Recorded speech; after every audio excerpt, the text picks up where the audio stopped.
Let's review volume. Volume is the amount of three-dimensional space that is occupied by an object. And objects that are regular prisms, such as these, have formulas that can be used to calculate the volume.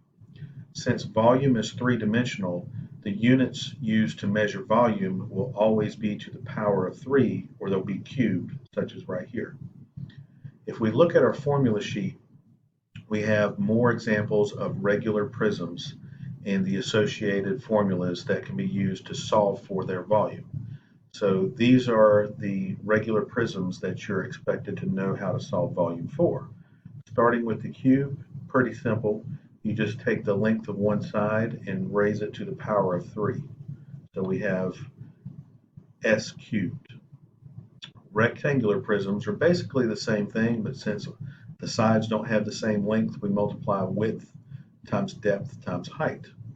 Okay, and then we'll jump over to the sphere. Okay, we have our mathematical constant pi, which is the ratio between circumference and diameter of a circle, but we have 4/3 times pi times radius cubed. That gives us our third dimension.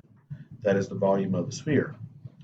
Moving on to a cylinder, if you notice, volume of a cylinder has the calculation formula that multiplies the area of a circle times the height of a cylinder, because area of a circle is two-dimensional, but when we multiply times the third dimension of height, that gives us the volume of a cylinder.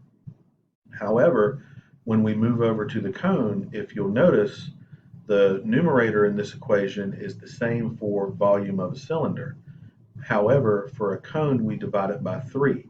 That is when it's a right circular cone. So there's a right angle right here. So we take basically the volume of a cylinder divided by 3, and that's the volume of a cone. With a pyramid, you can kind of remember it as being similar because you're going to take the area times the height divided by 3. So it's kind of like a rectangular prism, but we're dividing by 3. Okay, because area here would be width times depth times height, which is what we have in the numerator, but in the denominator we're dividing by 3, and that gives us the volume of a pyramid. Okay, and anytime you have any kind of irregular prism, if you can get the area of the base and multiply times the height, that will be the volume. Now, obviously, not all objects are regular prisms, and we have irregular prisms, and we still need to know how to calculate the volume of them. That's when we can use methods such as water displacement.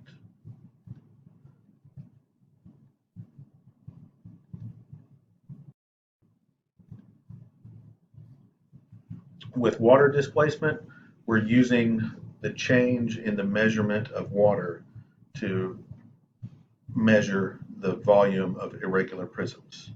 So you can see that you read the measurement and then add objects, read the second measurement and then record the difference, and that's how you measure the volume of irregular prisms. But what if you don't have a physical object to actually put into water, or maybe it's too big to put into water? Another method for measuring volume of irregular prisms is using your CAD program. Remember we said that your CAD program is basically a calculator, okay? So when I have a model open, if I right click right here and go to properties, it tells me the volume of this object. 1.6 times 10 to the 5th cubic millimeters is the volume of this object.